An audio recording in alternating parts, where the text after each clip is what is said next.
Lihim ni David Licauco at Barbie Forteza ngayon ay nabunyag na. Ano kaya ito ating alamin?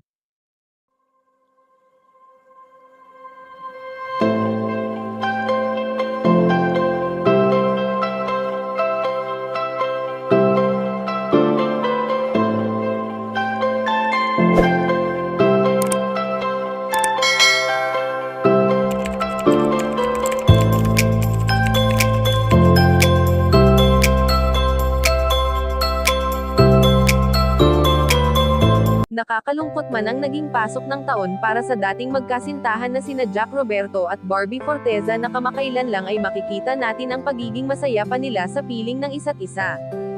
Bagamat walang malinaw na dahilan kung ano o sino ang naging sanhi ng kanilang paghihiwalay, gayong 7 taon rin ang nagdaan ng naging masaya sila na ating mapapanood sa kanilang mga videos na ina-upload sa kanilang social media accounts. Hindi nga inaasahan ng mga fans ng dalawa ang bigla ang paghihiwalay na ang akala pa nga ng iba na sa simbahan na ang tuloy ng kanilang pagmamahalan.